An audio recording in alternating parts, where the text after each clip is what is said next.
Captain Elena Voss pressed her back against the cold metal wall. Blood dripped from her shoulder where the plasma bolt had burned through her armor. She could hear them outside, their clicking language echoing through the dead hallways of the colony ship Remembrance. The Jothic hunters were getting closer. She looked down at her rifle. 5 shots left.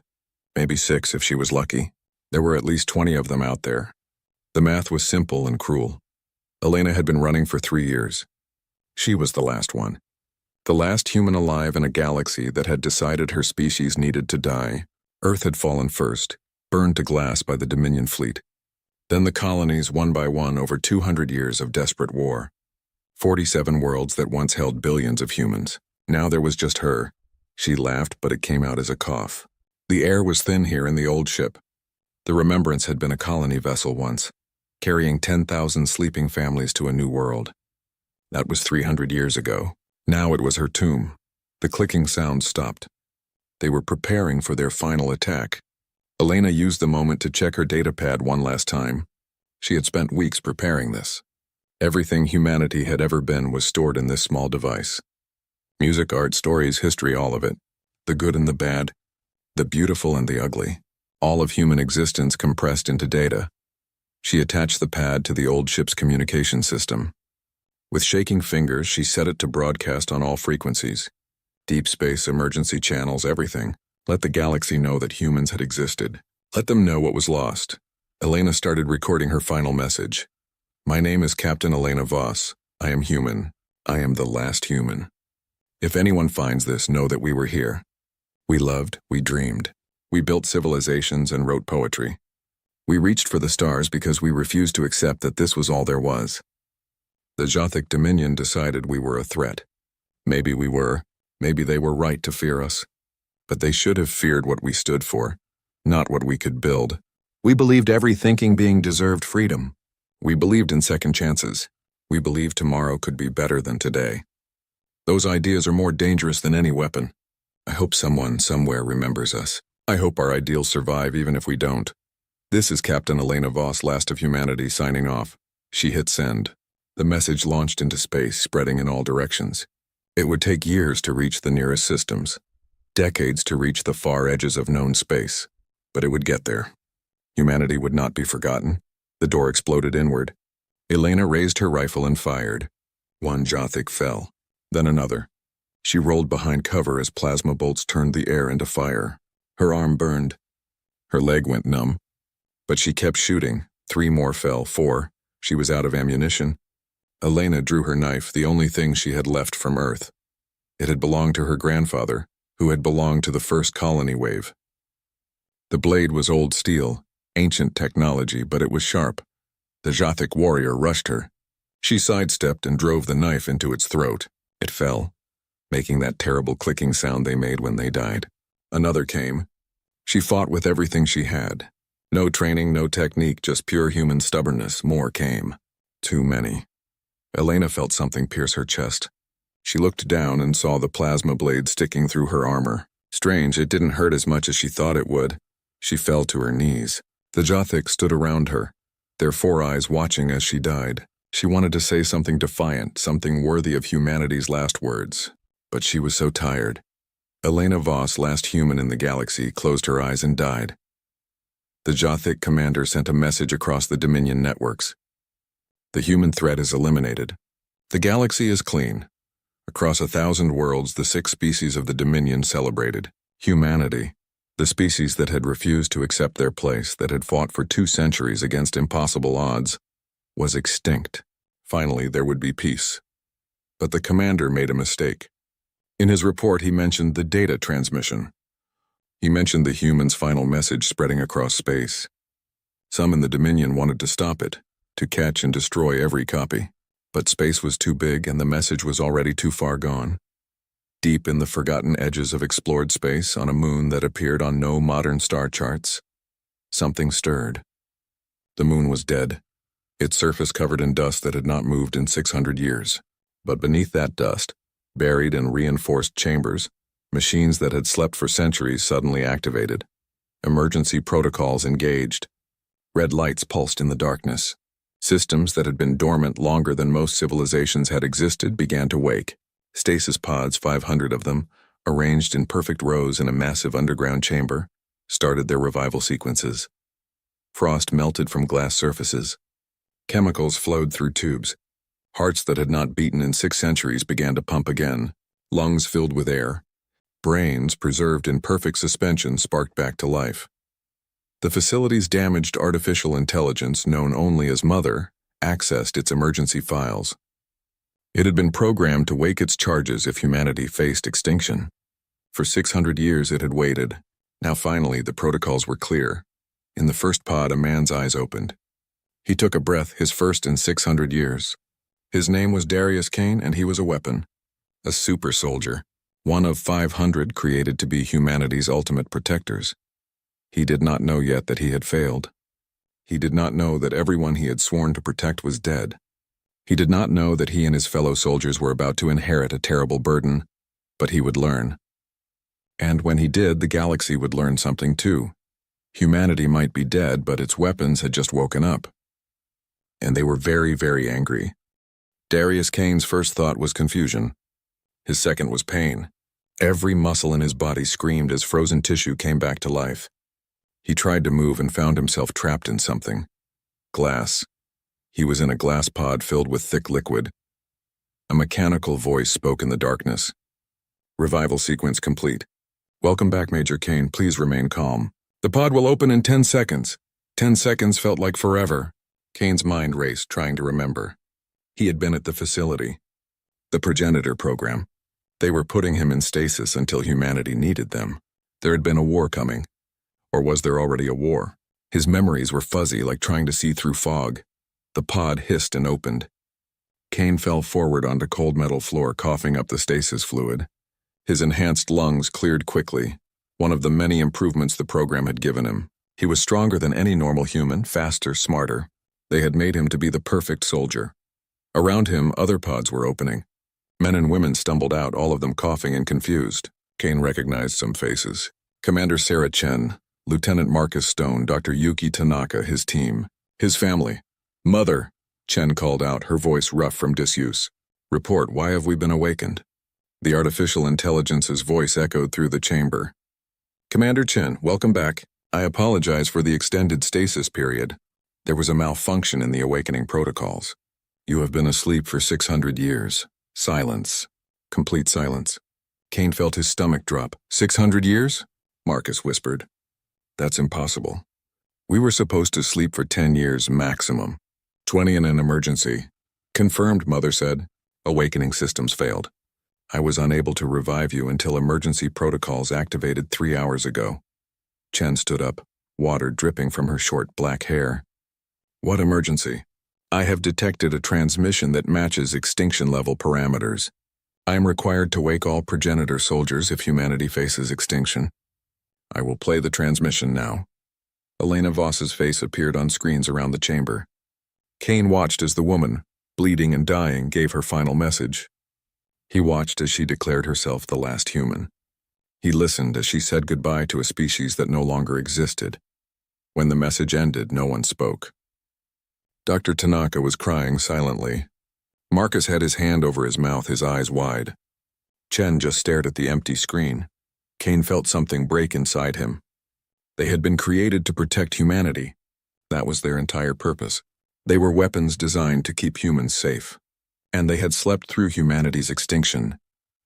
Mother, Chen finally said, show us everything. All historical records from the past 600 years. For the next 3 hours, the 500 super soldiers watched their species die. They saw Earth burn. They saw the colonies fall. They watched 200 years of desperate war condensed into hours of footage. They saw brave stands and terrible losses. They saw humans fighting until the very end. We failed, Kane said quietly. We were supposed to protect them. That's what we were made for. We didn't fail, Chen said, her voice hard. We were betrayed. She pulled up a file from Mother's archives. It was marked with the highest security classification. Chen's enhanced mind cracked the encryption in seconds. What she found made everyone in the room go very still. The progenitor program had been ordered terminated 2 years after they had entered stasis. Some government committee had decided super soldiers were too dangerous. They couldn't control people like Kane and his team, So they had sabotaged the awakening protocols, planning to let them sleep forever. Humanity had killed its own defenders because they were afraid of them, and then when the real war came, when the Jothic Dominion attacked, there was no one strong enough to stop them. We could have saved them, Marcus said, his voice breaking. If they had woken us up, we could have changed everything. Chen stood in the center of the chamber. All eyes turned to her. She had always been their leader, the one who made the hard calls. Listen to me, she said. All of you. We failed to protect them. We can't change that. But we can do something else. We can avenge them. The Jothic Dominion thinks humanity is dead. Let them keep thinking that. We're going to hit them so hard they'll wish they never heard the word human. There's 500 of us, Tanaka said. Against billions. Maybe trillions. Yes, Chen agreed. And every single one of us is worth 1,000 of them. We're stronger. We're faster. We're smarter. And we have something they don't. We have nothing left to lose. Kane stood up. His body felt strange, more powerful than he remembered.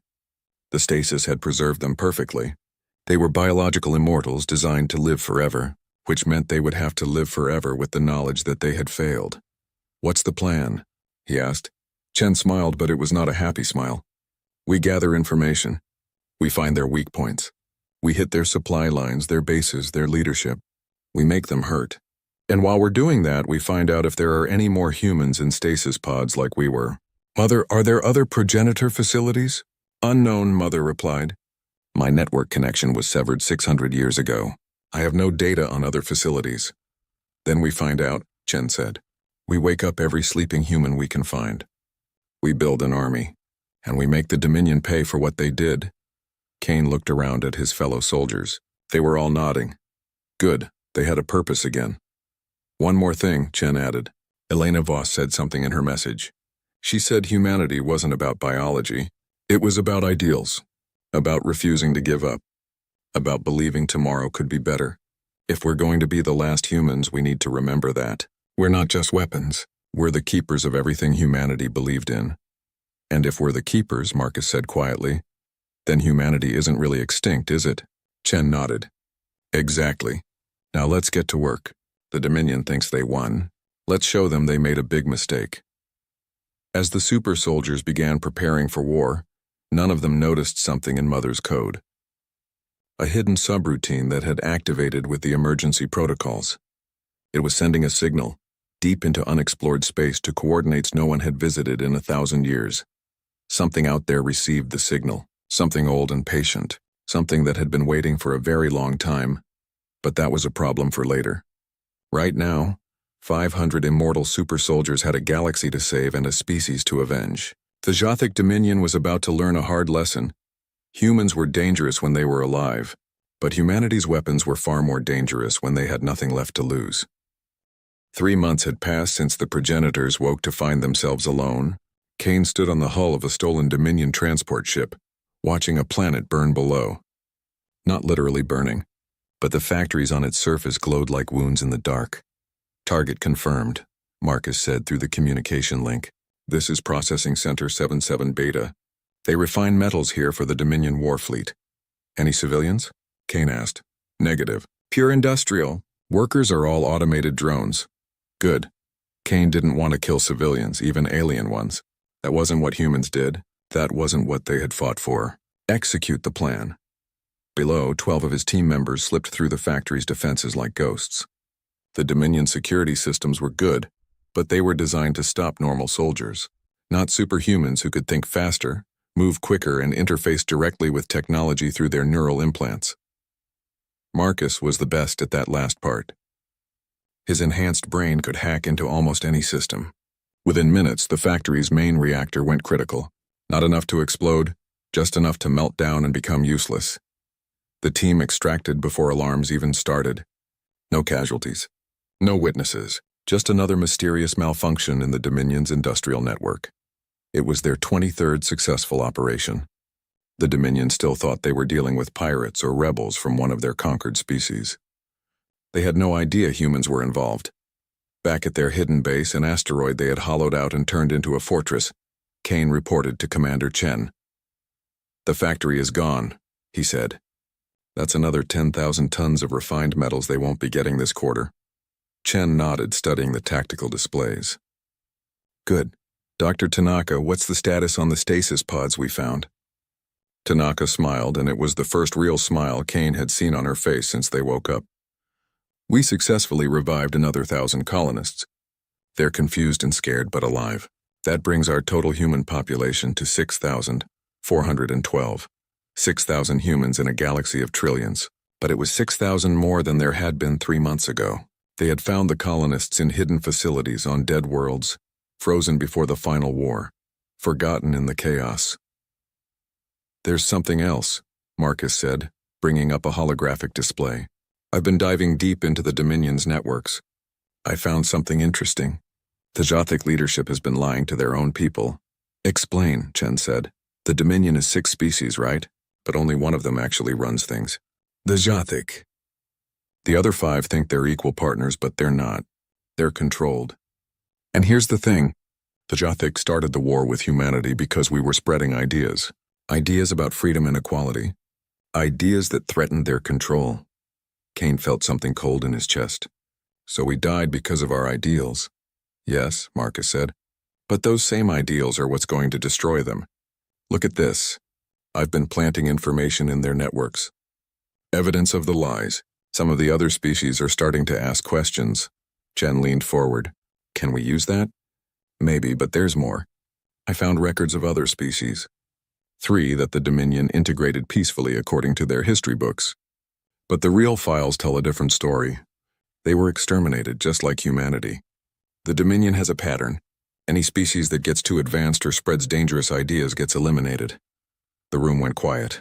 Kane thought about Elena Voss's last message. About how she hoped humanity's ideals would survive. Maybe they could. Maybe that was the real weapon. We need to change our strategy, he said. Everyone looked at him. We've been hitting military targets, supply lines. That's good. But it's not enough. We need to make the Dominion's people turn on their leadership. Psychological warfare, Chen said, nodding slowly. Show them what their leaders really are. More than that, Kane said. We need to show them what humanity was. What we believed in. We need to spread Elena's message. Let every species in the Dominion see it. Let them decide if we deserve to die.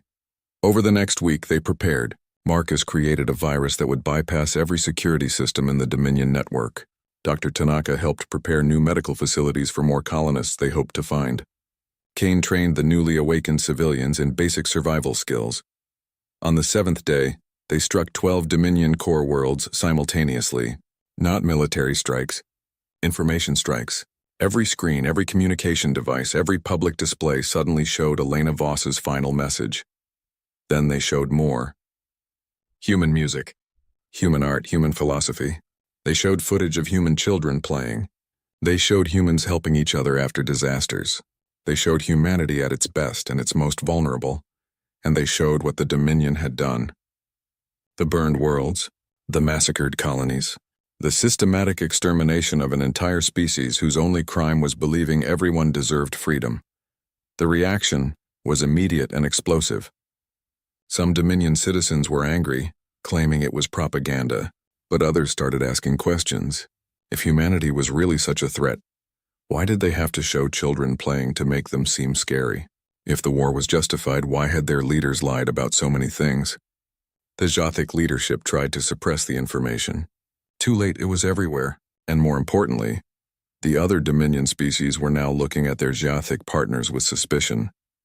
We've cracked the surface, Chen said, watching the reports flood in. Now we need to drive the wedge deeper. But the Dominion wasn't stupid. They knew someone was behind this. Someone who knew humanity intimately. Someone with advanced technology and training. The Jothic High Command made a decision. They sent for their most dangerous weapon, a hunter who had personally exterminated 3 species. His name translated roughly to bringer of endings, but Dominion soldiers called him the Hunt Master. His orders were simple. Find whoever was spreading human propaganda, kill them. Make an example that would terrify anyone else thinking about rebellion. The Hunt Master accepted the mission. He had killed entire species before. Whoever these ghosts were, they would fall like all the others. He did not know he was hunting humanity's ultimate weapons.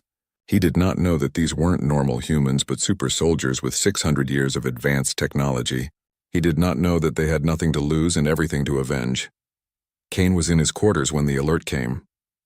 "Commander, we have a problem. Dominion scanners just detected our last operation's escape route. They're sending someone after us." "Who?" Kane asked. Marcus pulled up a file. "Someone called the Huntmaster. According to these records, he's never failed a hunt." Kane smiled. It wasn't a nice smile. "Good," he said. "Let him come. It's time the Dominion learned that humans don't just lie down and die. Even when we're extinct, we still fight back." The war was about to get very personal, and the Huntmaster was about to learn why humanity had been considered so dangerous, not because they were strong, but because they absolutely refused to quit. The Huntmaster was patient. He had tracked Kane's team for 6 weeks, following the smallest clues. A energy signature here, a supply theft there. He was getting close. He could feel it. His ship dropped out of faster-than-light travel near a frontier outpost. According to his intelligence, the humans would strike here next. It was a minor target, barely defended. Perfect for the ghosts he was hunting. He was right. 3 days later, sensors detected unauthorized movement in the outpost's lower levels. The Huntmaster smiled, showing rows of sharp teeth. Finally, Kane knew it was a trap the moment they entered the outpost. The defenses were too weak, the guards too few. Someone wanted them here. "We should leave," Marcus said through the communication link. "This smells wrong." "Too late," Kane replied. "We're already surrounded. I count 40 hostiles, all equipped with heavy weapons. And something else. Something big." The Huntmaster stepped into the corridor. He was massive, nearly 3 meters tall, covered in armor that looked organic. His 4 eyes fixed on Kane with interest. "Human," the Huntmaster said in surprisingly good standard language. "I have hunted your kind before. You die like anything else." "You hunted civilians," Kane said. "Colonists and refugees. I'm different. We shall see." The Huntmaster attacked with incredible speed. Kane barely dodged the first strike. The second caught him in the ribs, cracking his enhanced armor. He rolled, fired his weapon, but the Huntmaster's armor absorbed the blast. They fought through the outpost, destroying walls and equipment. Kane's team tried to help, but the other Dominion soldiers kept them busy. This was between Kane and the Huntmaster. Kane was stronger than any normal human. He was faster, tougher, designed to be the perfect warrior.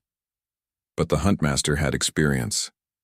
He had killed thousands of beings. He knew every trick, every weakness.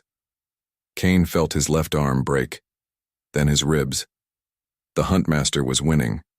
But Kane had one advantage the Huntmaster didn't expect. He was willing to lose.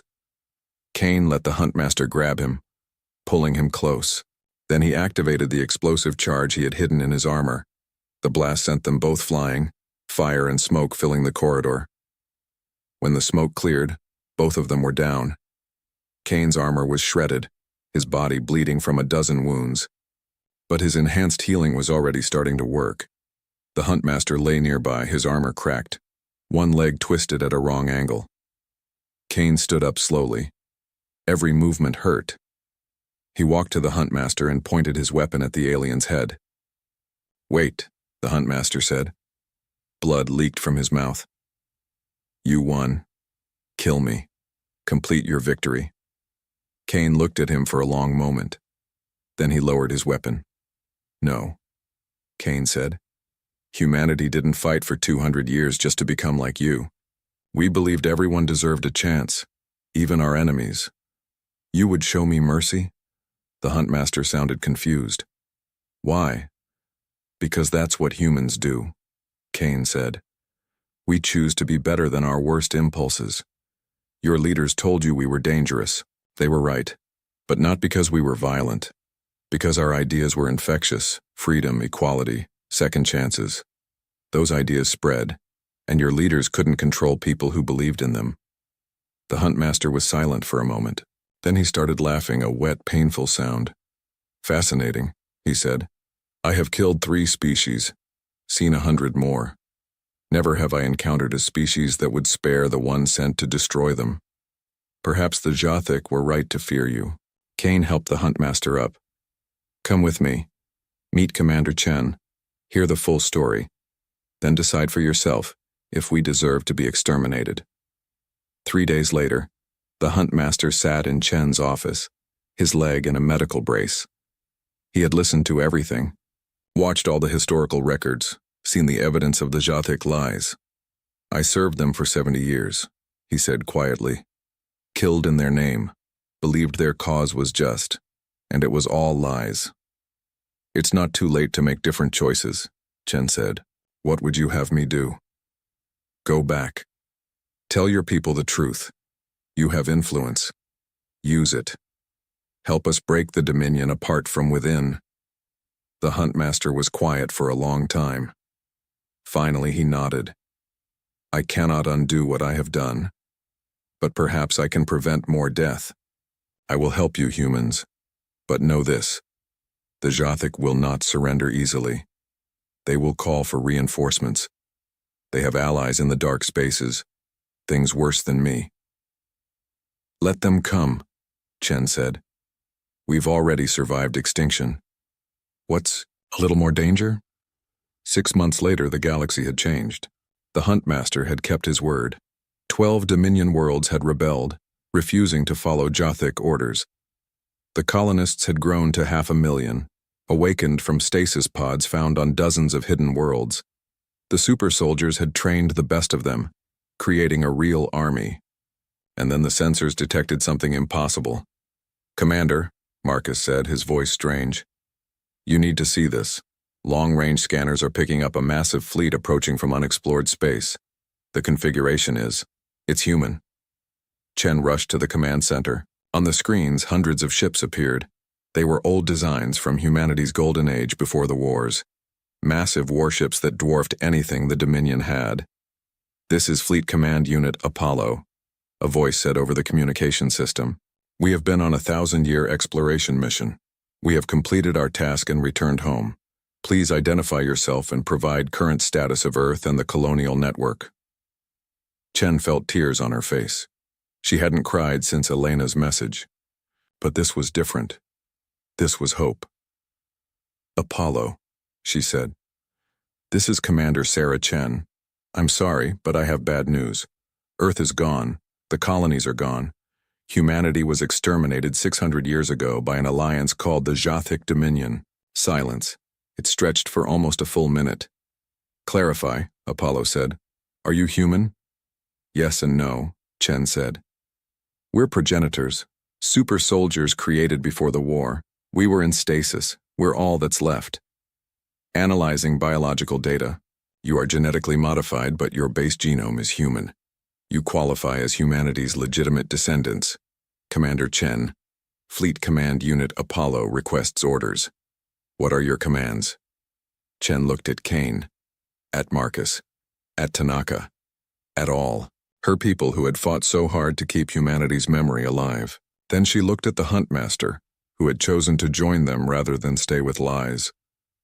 Apollo, she said, humanity is not extinct, not while we still carry their dreams. I need you to help us finish what they started. Are you with us? Affirmative, Commander. Fleet Apollo is at your command.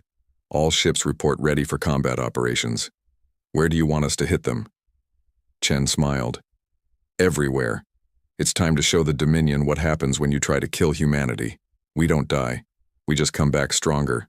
The war for the galaxy was about to begin, and this time humanity had an army.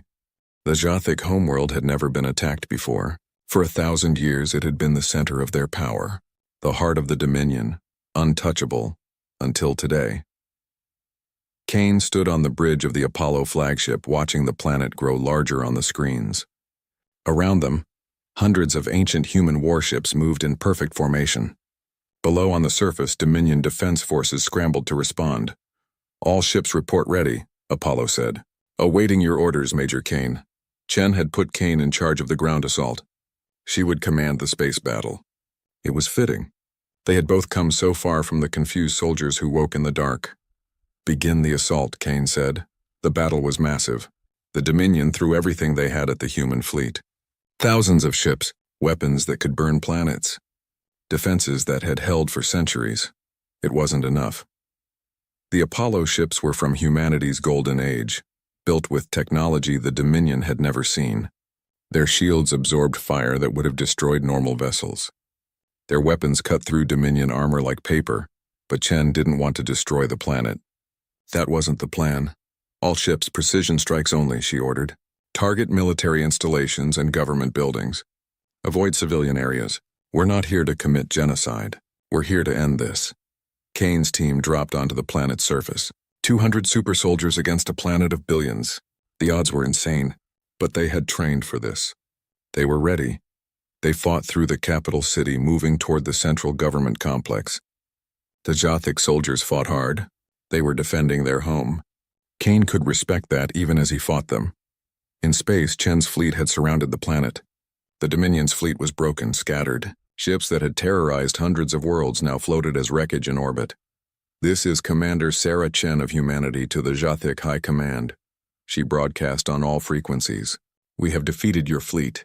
We have breached your defenses. We could burn your world to ash like you did to Earth, but we won't. Because we're not you. We're giving you one chance. Surrender. Face trial for genocide. Let the galaxy decide your fate. Or we can keep fighting and everyone loses. In the government complex, Kane and his team reached the command chamber. The Jothic leaders were there, surrounded by their elite guards. Old beings who had ordered the death of billions. The guards attacked. The battle was brief and brutal. Kane's team was simply better. Within minutes, the guards were down.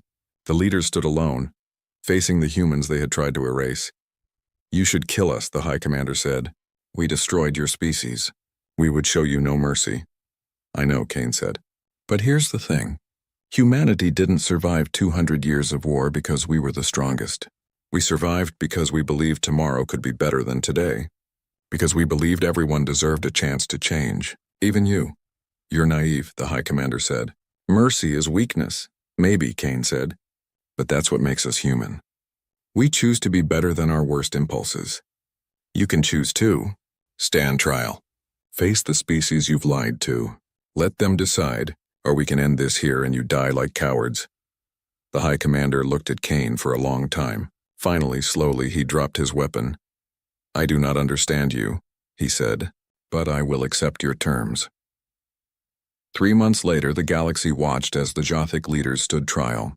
Not just human witnesses, but members of all 6 Dominion species. Evidence was presented. The lies were exposed. The genocides revealed. The verdict was unanimous. Guilty. But the sentence was not death.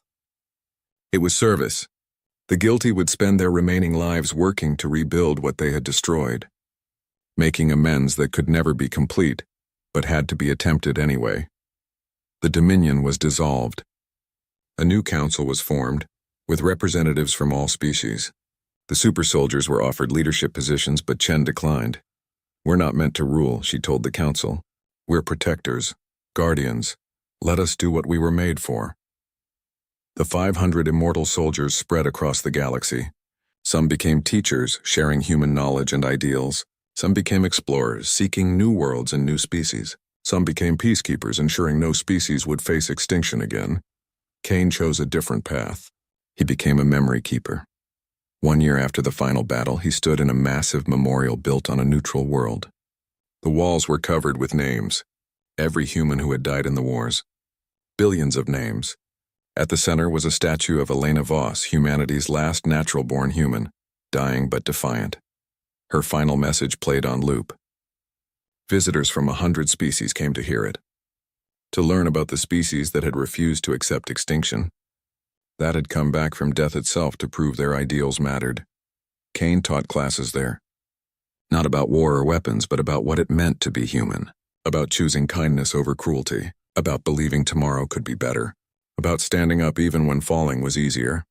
One day, a group of children visited. Humans, Jothic, and a dozen other species, all learning together. One of them, a small Jothic child, raised her hand. Teacher Kane, she asked, what does it mean to be human? My parent was one of the bad leaders. Does that mean I can never be like you? Kane knelt down to her level. Being human was never about biology, he said. It was about choices. Every day you choose. Be kind or cruel. Hope or despair. Stand or fall. Your parent made bad choices, but you can make different ones. That's what makes us human. Not where we came from, but where we choose to go. Can I be human too? She asked. Even though I'm Jothic? Kane smiled. You already are. Because you asked that question. Because you want to be better. That's the most human thing there is. Later, Kane stood alone in the memorial looking at Elena's statue. He thought about that last message. About how she hoped humanity's ideals would survive. We did it, he said quietly. We kept the dream alive. Humanity isn't extinct. It's just different now, bigger. Spread across 100 species. You'd be proud. Across the galaxy on 1,000 worlds, children learned Earth stories. They sang human songs. They studied human philosophy. And they tried every day to live up to the ideals that had been worth dying for. Humanity was gone. But humanity's legacy lived on. In the super soldiers who would never die. In the species they had inspired.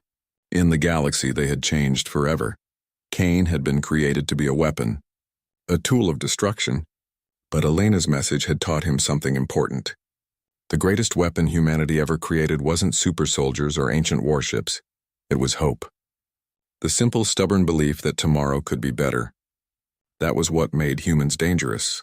That was what the Dominion had really feared. And now that hope belonged to everyone, human and alien alike, a legacy that would never die as long as someone, somewhere, believed the galaxy could be better. Kane looked up at the stars. Somewhere out there, his fellow soldiers were teaching, protecting, exploring, keeping humanity's dream alive in their own ways. They had been made to be weapons. But they had chosen to be something more. They had chosen to be human, and that choice would echo through the galaxy for all time. The Void Shadows Guild Hall fell silent as Servac entered the chamber.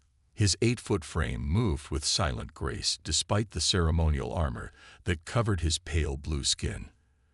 The most feared assassin in the Galactic Concordat rarely called full meetings, and when he did, it meant something big was coming. We have received a contract, Servac announced, his voice soft yet carrying to every corner of the room.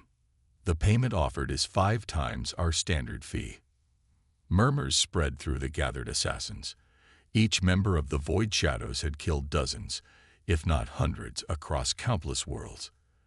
They were the elite, the untouchable, the shadows that brought death to any target regardless of protection.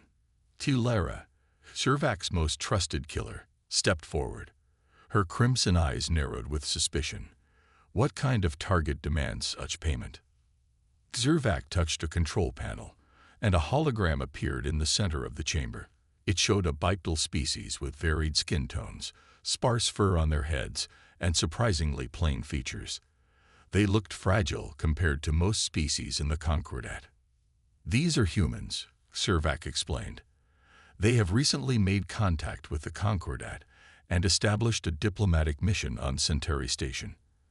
Our client wants the entire diplomatic team eliminated before they can form any alliances. The assassins studied the images with professional interest but little concern. The creatures looked weak.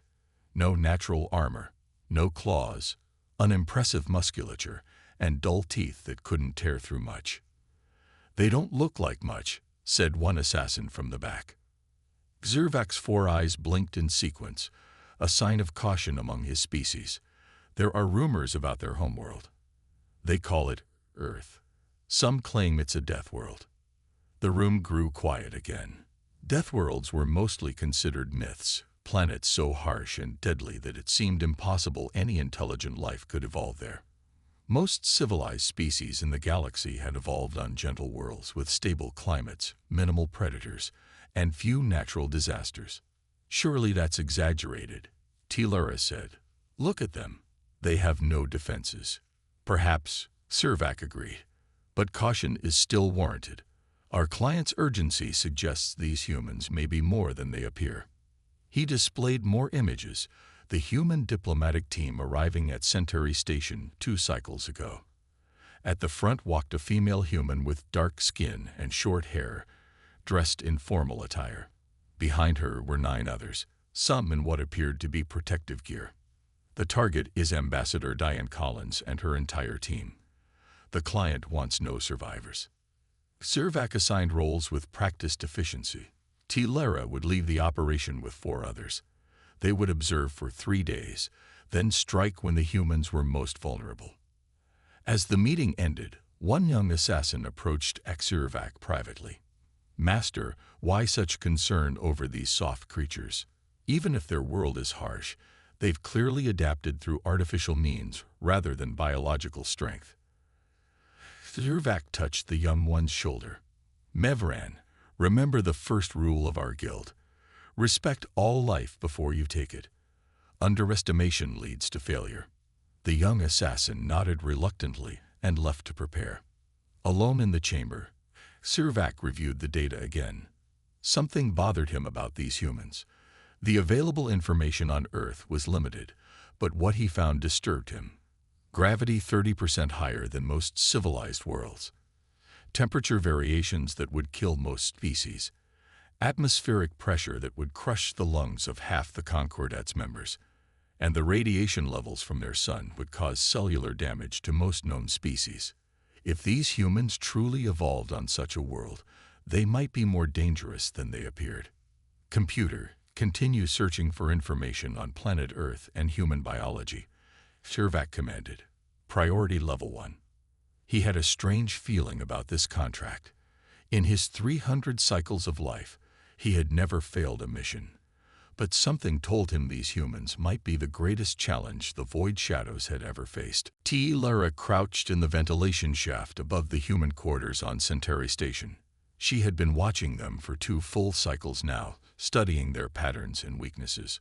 The perfect time to strike would be during their rest period, which they called night, even on a space station with no natural day cycle. "Team in position," she whispered into her neural communicator. 4 acknowledgments came back instantly. Her team was spread throughout the station, ready to eliminate all 10 humans simultaneously. Lara would take the leader, Ambassador Collins, herself. She readied the poison injector on her wrist. The toxin was deadlier than anything in the known galaxy. A single drop could kill a creature 10 times her size in seconds. Lara dropped silently into the ambassador's quarters. The human female lay sleeping on a flat surface, wrapped in some kind of fabric. So vulnerable. So easy. Lara moved closer and aimed the injector at the exposed neck. The human's eyes snapped open. What happened next shocked Lara to her core. The ambassador rolled away with speed Lara had never seen in any species except her own. Before Lara could adjust, Collins was on her feet in a defensive stance. "I was wondering when you'd make your move," the ambassador said calmly, as though being attacked in her sleep was a minor inconvenience. Lara lunged, aiming the poison injector again. The human dodged and struck back with surprising force. Pain shot through Lara's arm. Impossible. Her species had evolved on a low-gravity world, giving them superior strength compared to most. "Team, status." Lara hissed into her communicator while dodging another strike. "Target is awake and fighting back," came the first panicked response. "My target survived the toxin," reported another. "Need backup in Sector 4. All around the station, the carefully planned assassinations were failing. Lara could hardly believe it. The humans were faster, stronger, and more alert than any prey should be. The door to the ambassador's quarters slid open, and a male human entered. Lara recognized him as Zach Powell, one of the security officers. Blood ran down his arm where Lara's teammate must have struck with the poison injector. "You okay, Ambassador?" he asked, seeming unconcerned about his injury. "Fine, Zach. How are you still standing?" "That was Next 9 poison," Collins replied, keeping her eyes on Lara. Powell shrugged. "Burns like hell, but I've had worse hangovers. Kate's got the other one cornered in the mess hall." Lara couldn't process what she was hearing. Next 9 was fatal to every known species. This human should be dead, not standing and making jokes about it. She activated her emergency teleport beacon. This mission was compromised. They needed to retreat and replan.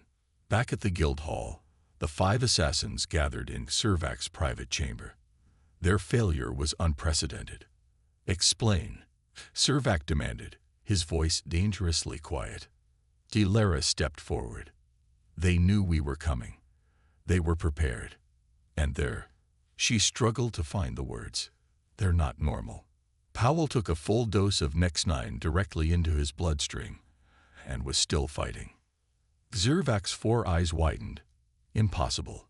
I saw it myself. And the female named Kate Miller threw Vexenor across a room. He weighs 3 times what she does. Zervak turned to his data terminal, which had been gathering information on Earth. The computer has found more data on their world. It's worse than we thought. The screen displayed readings that made the assassins step back in shock. These can't be right, whispered Mevran. No species could evolve in these conditions. But they did, Zervak said grimly. Earth is officially classified as a Class 12 death world. The humans evolved alongside thousands of predator species. Their planet regularly experiences disasters that would wipe out civilization on our worlds. He enlarged an image of Earth's gravity and atmospheric composition. They breathe oxygen at concentrations that would be toxic to us. Their bones and muscles developed under crushing gravity. Lara looked at the wound on her arm, where Ambassador Collins had struck her. They're not just diplomats, are they? No, Zervak said. I believe we've gravely underestimated what it means to be a Death Worlder. We need to learn everything we can about these humans before we try again. As the briefing ended, none of the assassins noticed the small drone floating in the corner of the room, transmitting everything back to Kate Miller's datapad on Centauri Station. Zervak stared at the holographic display of planet Earth, turning it slowly to examine every detail. The more he learned about this world, the more it terrified him. No member of the Void Shadows had ever encountered a species from a true death world before. Play the educational file again, he ordered.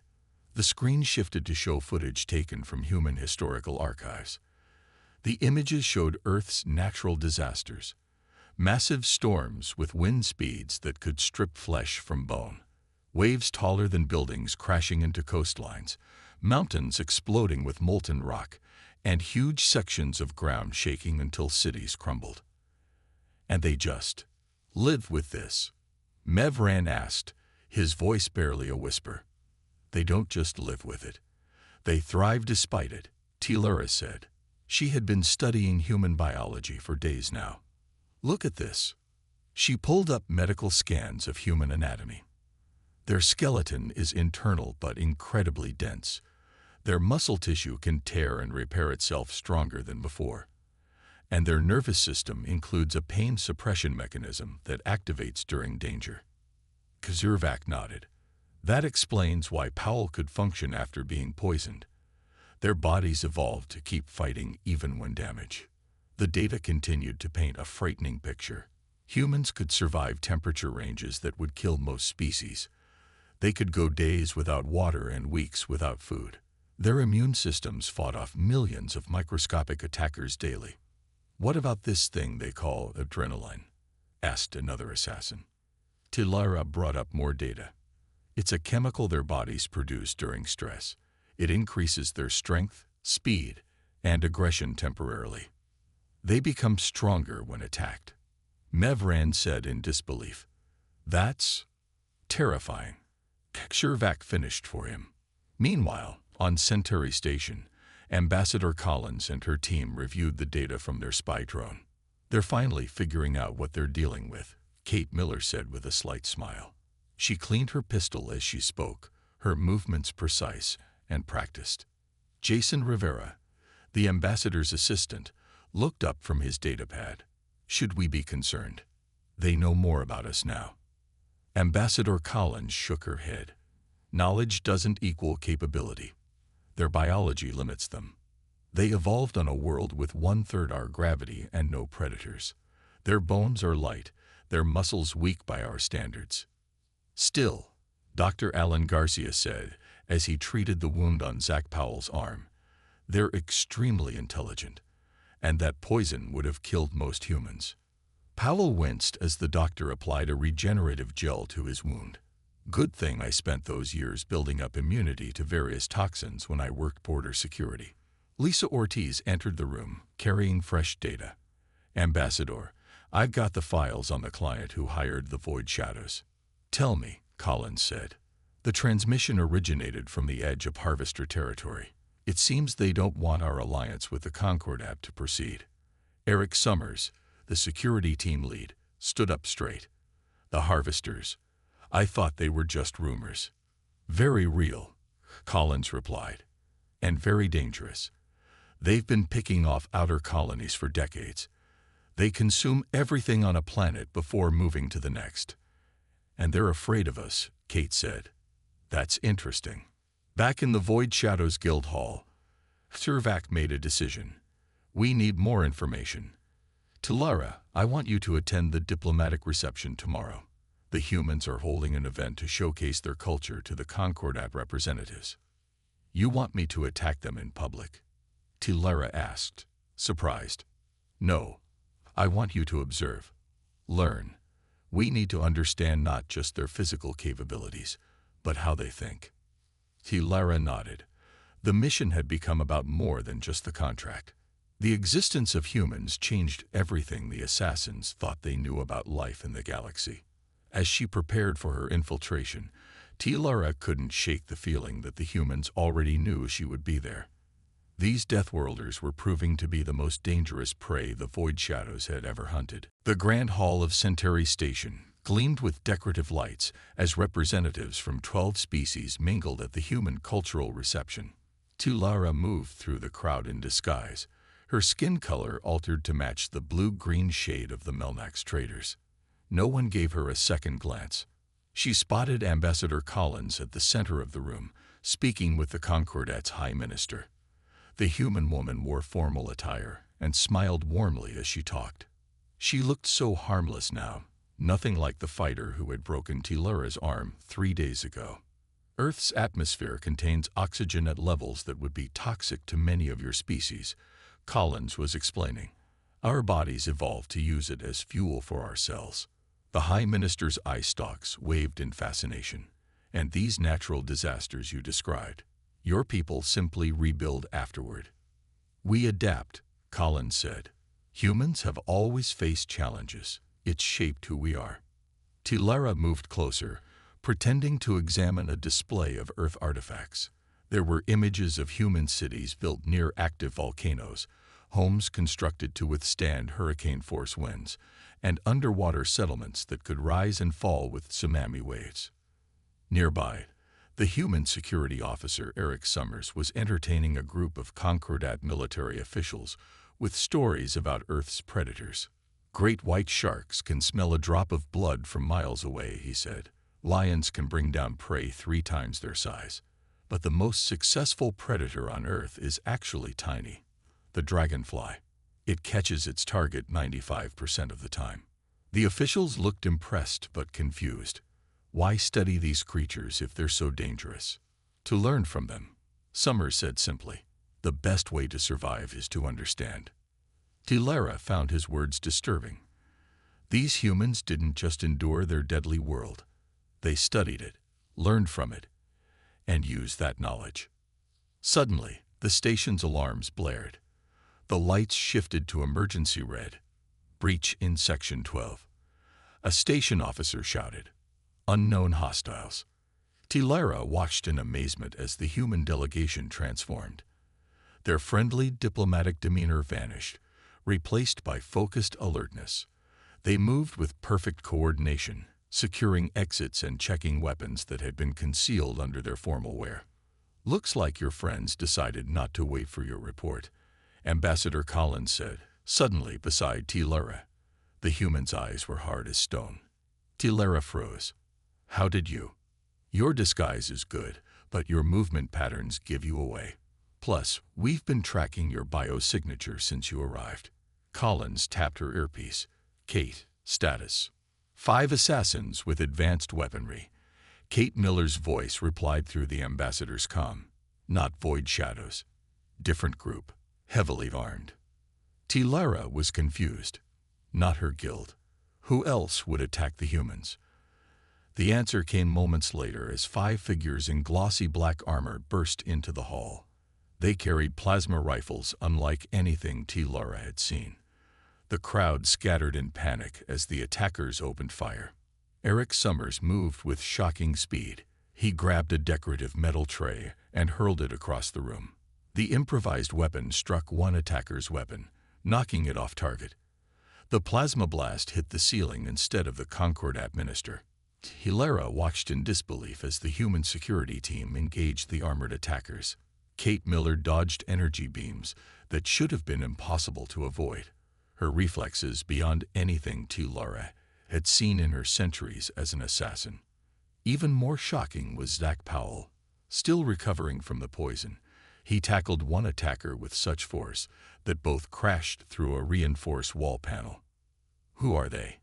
T. Lara asked, finding herself pressed against a wall beside Ambassador Collins, who had drawn a small weapon. "Harvester Advance Team," Collins replied, firing with precision at an attacker.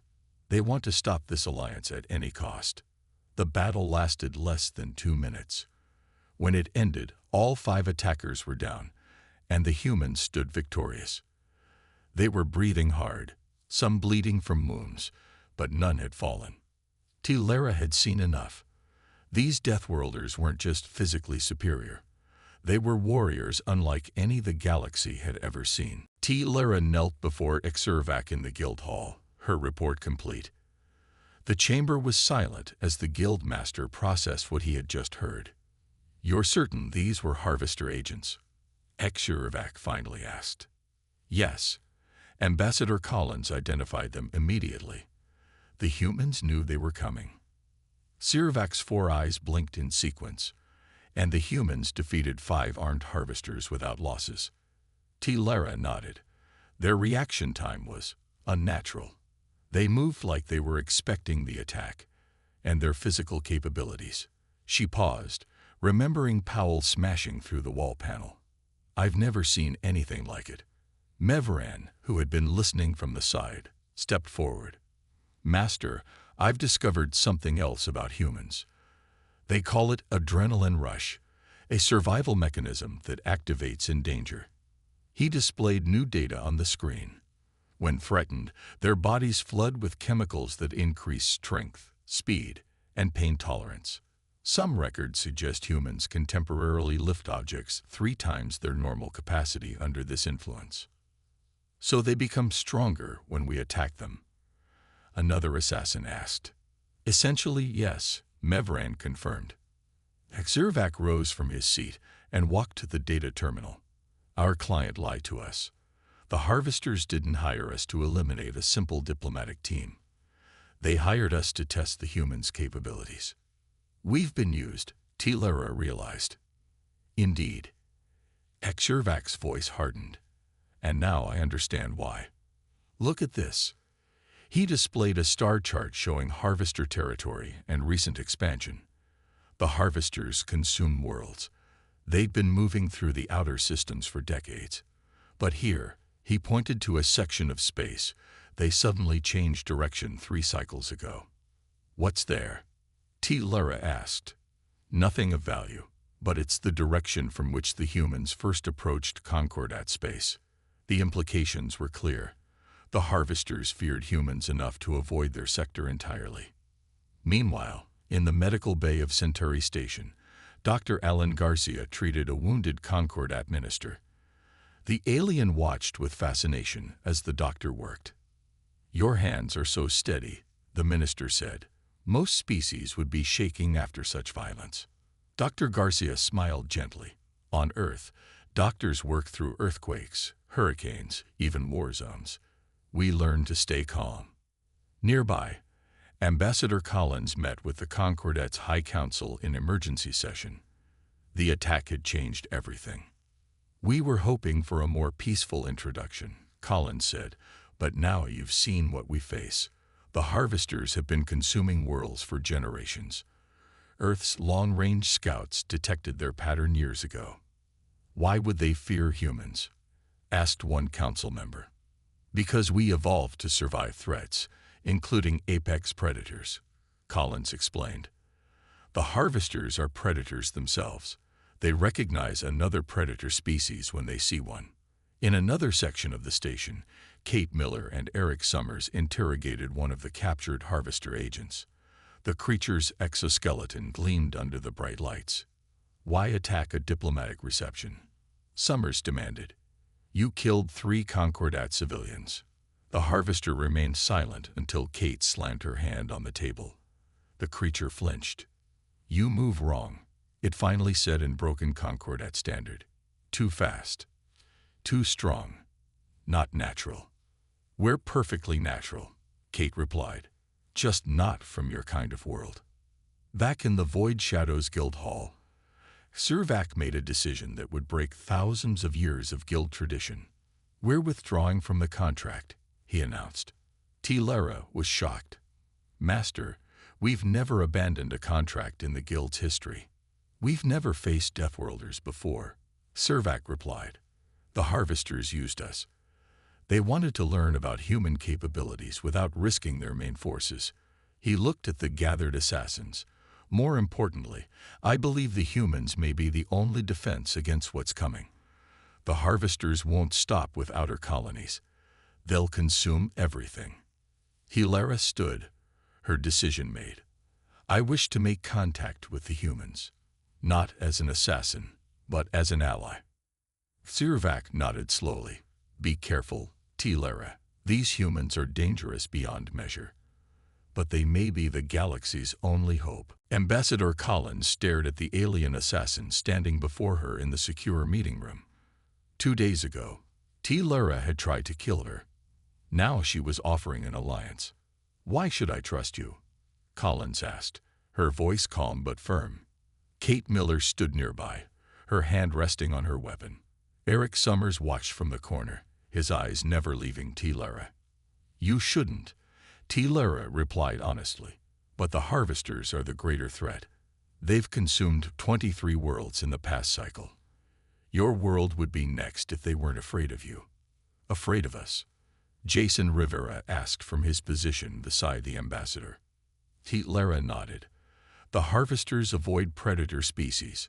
Most intelligent life in the galaxy evolved as prey. Their worlds were gentle, their threats minimal. But humans..." She paused. "You evolved alongside predators. You became predators yourselves when needed." Collins considered this. "We're omnivores, not pure predators. We can be either. That's what makes you more dangerous," Lara said. "You can think like prey or predator. You understand both." The door opened, and Dr. Garcia entered with a datapad. "Ambassador, I completed the analysis of the Harvester physiology. They're a hive-based species with specialized roles. The ones that attacked us were soldier class." He displayed images of the Harvester's internal structure. "Their communication system is chemical-based. They share information through pheromone exchanges." Lara leaned forward with interest. "This is new information. The Void Shadows have never captured a live Harvester before." "We didn't just capture one," Kate said with a slight smile. "We interrogated it." Meanwhile, in deep space, a massive Harvester vessel approached the edge of Concordat territory. Inside its control chamber, the Harvester Queen communicated with her advisors through chemical signals. "The Deathworlders have made contact with the Concordat," one advisor reported. "They know of our presence." The Queen's massive form shifted. "The prey species are weak. They will fall as they always do. But these humans..." Her chemical signals conveyed deep concern. "They evolved on a Class 12 world. Their threat level is maximum. The Assassin Guild failed to eliminate them," another advisor noted. "As expected," the Queen replied. "We needed to understand their capabilities. Now we know they are as dangerous as we feared. We must accelerate our plans." Back on Centauri Station, the human team reviewed the information Lara had brought about the Void Shadows contract. "So the Harvesters paid the assassins to test us," Zach Powell said, still looking somewhat pale from the lingering effects of the poison. Lara nodded. "They wanted to assess your threat level without engaging directly. When we failed, they sent their own agents.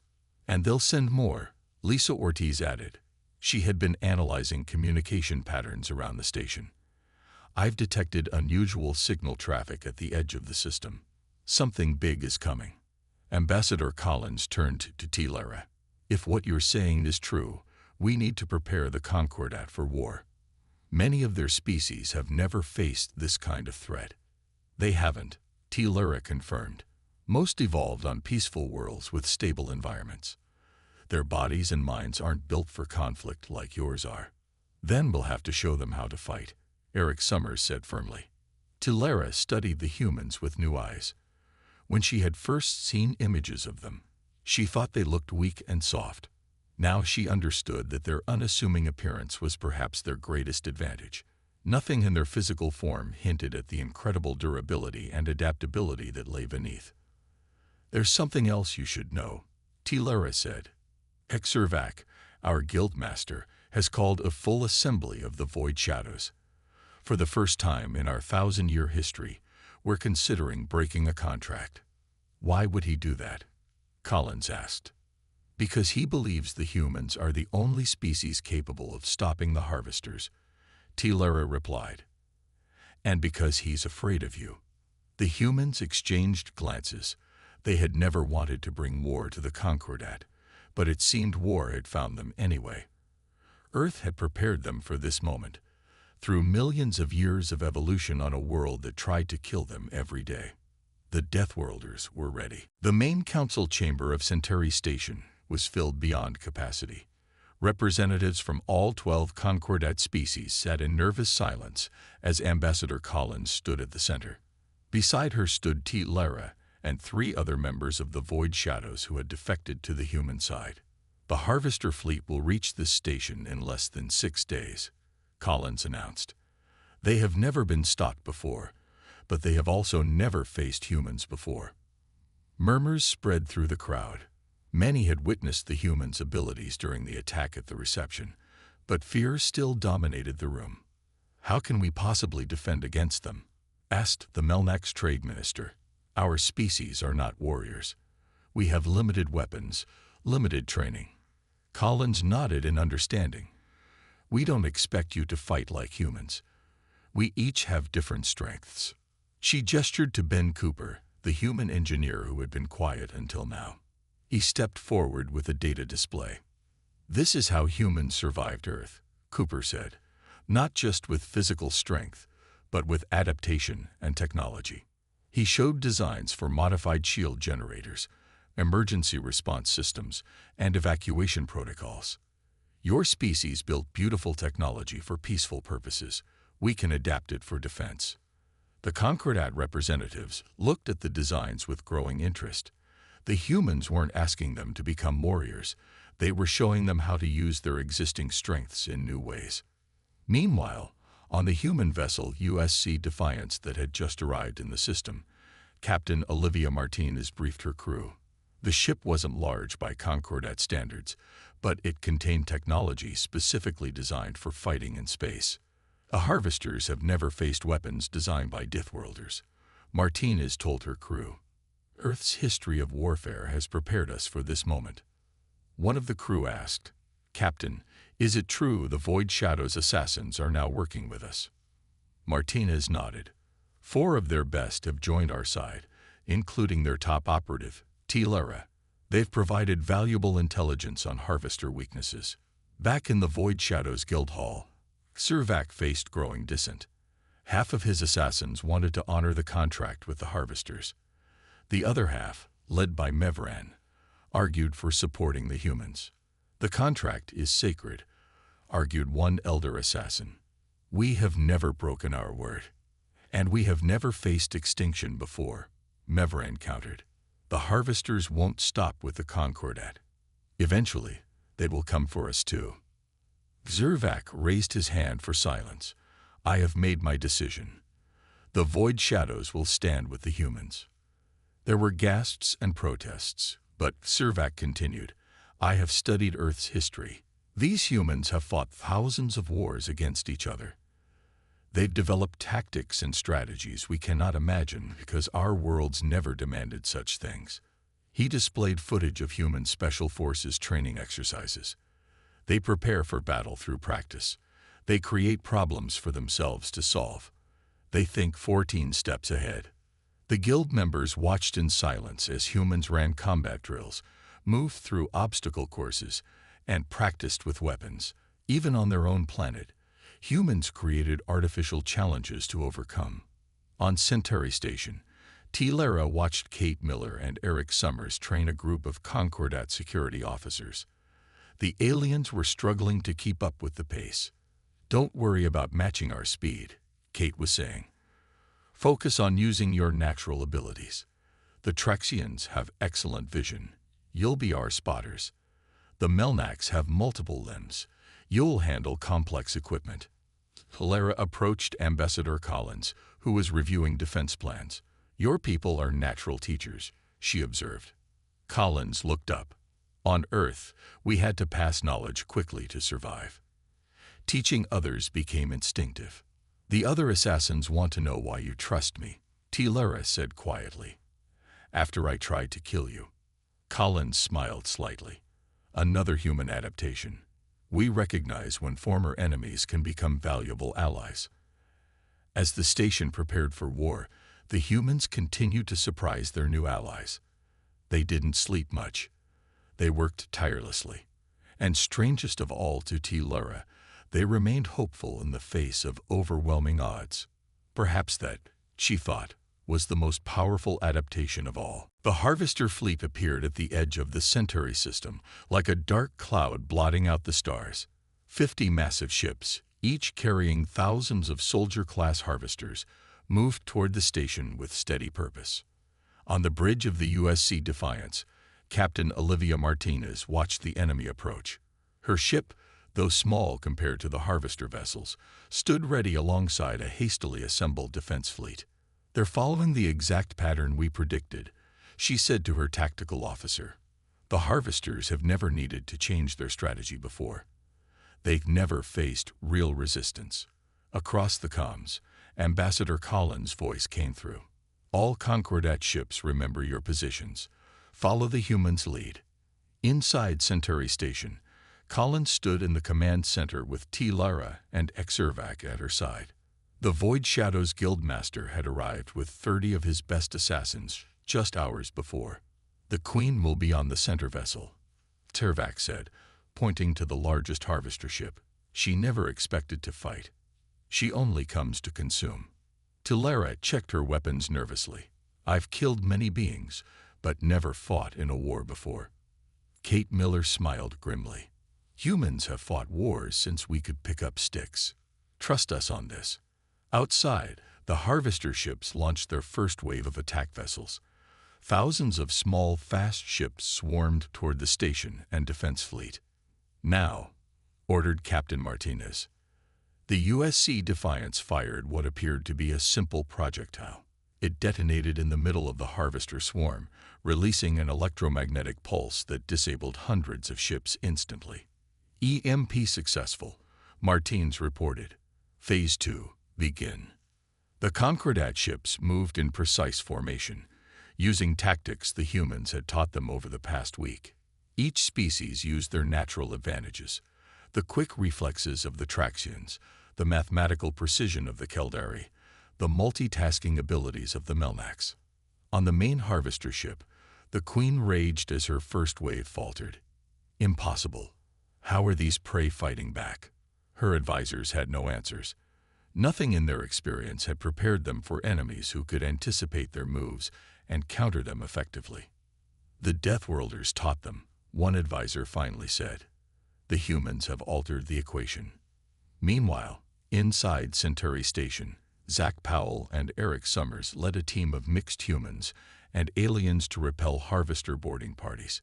The humans moved with practiced efficiency, their bodies functioning at peak capacity under stress. The aliens fought alongside them, following the strategies they had been taught. Lara killed 3 harvesters in quick succession, using techniques she had learned from Kate Miller. "They're not adapting," she called out. "They keep using the same attack pattern." "That's their weakness," Powell replied as he fired his weapon. "They evolved as a hive. They never needed to adapt quickly as individuals." In space, the battle continued. The USC Defiance took heavy damage, but kept fighting. Captain Martins directed her ship directly toward the Queen's vessel. "All power to forward shields," she ordered. "Prepare the boarding teams." The human ship smashed through the Harvester vessel's outer defenses, creating an opening for Special Forces teams to enter. Among them were Ben Cooper and Dr. Alan Garcia, bringing a specially designed bioweapon that would affect only the Queen's pheromone system. As the battle reached its peak, Ambassador Collins sent a message to all Concordat ships. "This is humanity's gift to the galaxy. Not just our strength, but our knowledge of how to fight when the odds seem impossible." The Harvester Queen felt something she had never experienced before as human soldiers breached her chamber.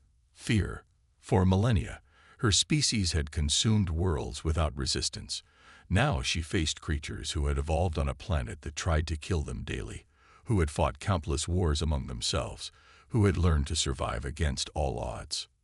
"What are you?" she asked as the humans approached. Captain Martinez, leading the assault team, answered simply, "We're humans. We come from Earth, and we're here to stay." 3 hours later, the battle was over.